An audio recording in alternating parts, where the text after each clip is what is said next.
Mon prénom, c'est Laetitia.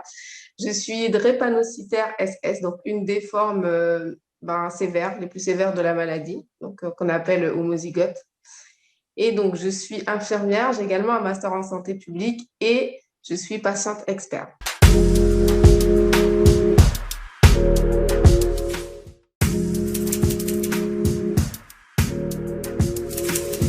C'est un peu ça résume un peu le monde dans lequel on vit, quoi. On peut tomber sur Oui, des gens bien comme... c'est vrai. Et je pense que si dans la vie on est soutenu, si ça va bien, ma mère m'a toujours soutenue, m'a dit de faire ce que je voulais faire. Si voilà, j'ai un mari qui me soutient, pareil, bah franchement, ça va. C'est l'entourage qui compte énormément, Ouais, vraiment.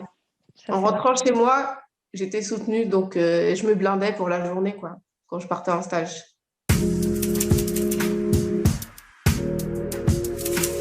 On a les deux, pareil. Je préfère, on va commencer par les bons, parce que franchement, franchement, même actuellement, franchement, j'ai deux bons médecins. J'ai déjà à l'hôpital Armandor, ils sont super compétents.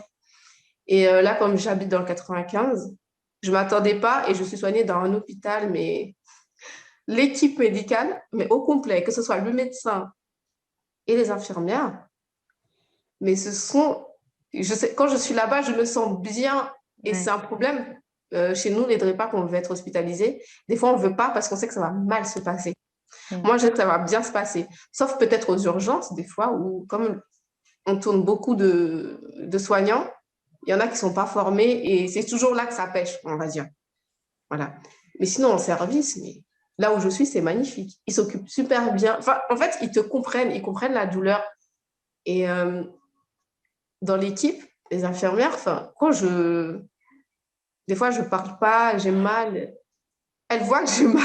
Ouais, Et ce qui est bien, c'est qu'elles ne remettent pas ta parole en doute parce que quand tu dis j'ai mal, t'es pas obligé de faire semblant d'avoir plus mal que ce que tu as, hein, comme avec certains soignants, tu n'es pas obligé de pleurer. Elles savent que quand je dis que j'ai mal, ça veut dire que j'ai vraiment mal. Parce que sinon, je dis rien du ouais. tout. Même quand j'ai très mal, je dis rien. Mais quand je dis que j'ai mal, là, c'est grave. Elle commence à s'activer, en fait. Mais elles sont super. Franchement, elles sont super. Et comme je le dis à Orléans aussi, par contre, quand j'étais chez les enfants en pédiatrie, ça se passait super bien. De mon souvenir, c'était nickel. C'est pour ça que j'ai pas compris quand je suis passée en adulte. Ça a été Ouais. ouf. Tout le contraire. Tout le contraire. J'ai l'impression qu'ils n'avaient jamais vu de drépanocytaire de leur vie. D'ailleurs, la première fois, j'étais en crise, je me suis engueulée avec l'infirmière et le médecin parce que l'infirmière est venue me demander à moi, alors que je cite, j'avais juste presque 16 ans, j'avais 15 ans et quelques mois. Elle m'a dit, qu'est-ce que vous avez comme maladie? Je dis, mais attendez, j'ai attendu 7 heures aux urgences. J'ai dit déjà à l'infirmière d'accueil Ouais. qui était là dans elle a noté, on m'a fait attendre 7 heures. Vous me redemandez qu'est-ce que j'ai. Ensuite, elle me demande, oui, je vous demande parce que je veux savoir qu'est-ce qu'on doit vous donner, qu'est-ce qu'on vous donne d'habitude et tout. Je dis, mais c'est la première fois que je viens chez les adultes. Et moi, je dis, on me donne du Nubin. Ça, c'est la morphine des petits. Mm. Moi, c'est tout ce que je connaissais. Et Ouais. elle me dit, non, mais c'est bon, hein, vous n'êtes plus un enfant, hein, c'est pas le Nubin ici. Hein, donc, qu'est-ce qu'on vous donne et tout. Et je dis, mais je sais pas. Je commence à dire, mais c'est vous ou pas, l'équipe soignante? J'en sais rien. Enfin, je sais pas, sachant que je devais être soignée normalement jusqu'à mes 18 ans en pédiatrie. Normalement, ils vous Mm. gardent, en fait. Sauf que bah, les pompiers, ce qui n'est pas vraiment leur faute, quand ils vous demandent votre âge, ils vous emmènent en fonction de votre âge, en fait. Et Ah c'est oui, là où on m'a emmené par inadvertance chez les adultes, alors qu'il fallait pas. d'accord. Voilà. Et mais j'ai pleuré toute ma vie le premier jour chez les adultes. Franchement, ça a été un traumatisme. Traumatisme à vie jusqu'à aujourd'hui, quoi. Et c'est très mal passé, quoi. Et ça ne s'est jamais bien passé, d'ailleurs, là-bas. Mm. À chaque fois, c'était un calvaire, quoi. Par contre, maintenant, ça se passe toujours mal. La dernière fois, j'étais hospitalisée là. Ça se passe toujours mal aux urgences, mais en service, ils connaissent super bien. Il n'y a aucun souci. Mm. Mais aux urgences, ils m'ont fait quelque chose. C'est que nous, en fait, comment dire, on n'a pas de veine. On n'a plus de veine, franchement. Depuis des années, on n'en a plus de veine. Donc, c'est compliqué pour nous. Et moi, je fais partie de ceux qui sont encore plus sévères. Et chaque fois que je suis hospitalisée, on me monte au bloc, on me descend au bloc, pardon, pour me mettre soit une jugulaire interne, soit un cathé, un midline, quelque chose. Est-ce que c'est impossible de me piquer? Parce que quand on me pique, on essaye au moins 20 fois. et je marque très vite. Je garde des traces pendant des mois et des mois. Des fois, j'ai gardé des traces un an. Hein, et parce que j'ai plus de veine en périphérie, donc il faut aller au fond. Ça me laisse des bleus, mais énormes. Et à Orléans, du coup, le médecin, j'ai fait une crise. Et elle a pris mon bras pour commencer à voir, parce que je dis oui, je suis impeccable et tout. Elle regarde comme ça, regardait mes bras et tout. Elle m'a dit, vous vous piquez? Et j'étais en pleine crise, en fait. Et je ne comprenais pas ce qu'elle me racontait. Je ne comprenais pas. J'ai dit, comment ça, je me pique? Est-ce que vous pouvez vous expliquer? Je ne comprends pas la question. Elle me dit, vous vous piquez, vous injectez des choses. Et je dis, et j'étais en crise, je pleurais. Je dis, je ne comprends pas, s'il vous plaît. Qu'est-ce que vous voulez dire par est-ce que je me pique? Et j'ai commencé à dire, oui, quand je vais en hospitalisation, en urgence, on me pique et, pour me mettre l'hyperhydratation, les antalgiques et la morphine. On me pique pour ça, oui. Elle me dit, non, c'est pas ce que je vous demande.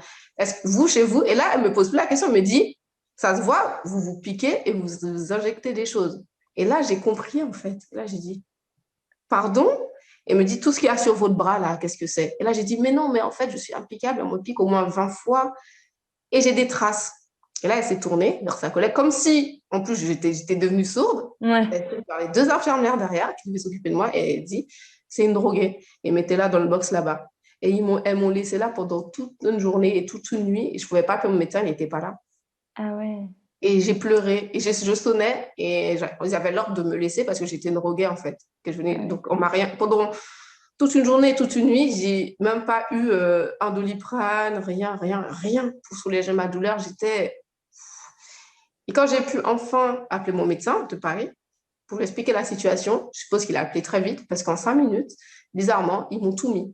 Ils m'ont mis, j'avais l'hyperhydratation, donc ça c'était bon. Ils m'ont mis les antalgiques, la morphine et bizarrement, ils m'ont trouvé une chambre alors que je demandais et il n'y avait pas de place pour moi.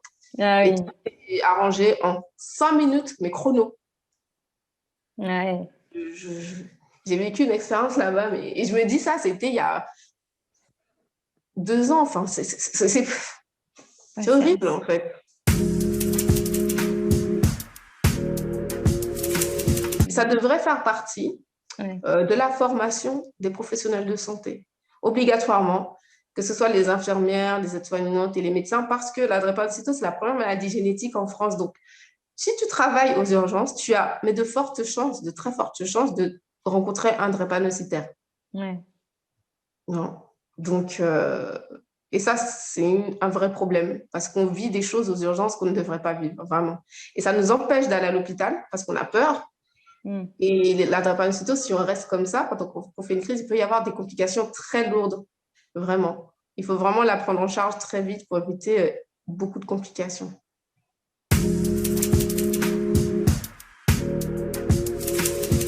Oh non. Non? Les médecins généralistes, je pense que eux, il y a beaucoup de chemin. En général, ils ne connaissent pas la drépanocytose.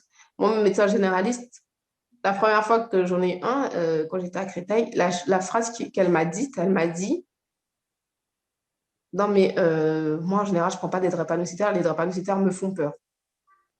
Mais je suis restée perplexe. Je dis, je ne comprends pas exactement. Oh. Elle m'a dit, non, mais là, vous faites une crise ou pas? Parce que moi, j'ai peur. Si vous faites une crise, il ne faut pas venir ici. Et je lui ai dit, mais madame, si je faisais une crise, je serais partie aux urgences et je n'aurais pas pris un rendez-vous chez vous. Je ne serais pas là comme ça, tranquillement. Vous voyez bien que je suis tranquille. Je vous parle. Je viens pour un renouvellement, un simple renouvellement d'ordonnance et pour avoir un médecin traitant parce que c'est obligatoire. Et voilà. Elle me dit, ah oui, bah, faut pas venir ici, hein, si vous faites une crise. Moi, les drépanocytaires, j'en ai peur. Elle m'a dit ça cash. J'ai dit, OK, il n'y a pas de souci. J'avais pas le choix, donc je l'ai prise quand même. Mais je venais juste pour des renouvellements et c'est tout. Sinon, les généralistes, on les voit. Moi, je ne la voyais pas. Il n'y a pas longtemps, du coup, j'ai changé, comme je viens de déménager dans le 95. Et je suis tombée sur une que finalement, ça va. Elle connaît. Franchement, elle ne m'a pas dit de choses comme ça. Enfin, elle connaît dans la limite, elle connaît le nom, elle ne connaît pas vraiment en profondeur, mais je peux lui parler, lui expliquer et elle est très à l'écoute.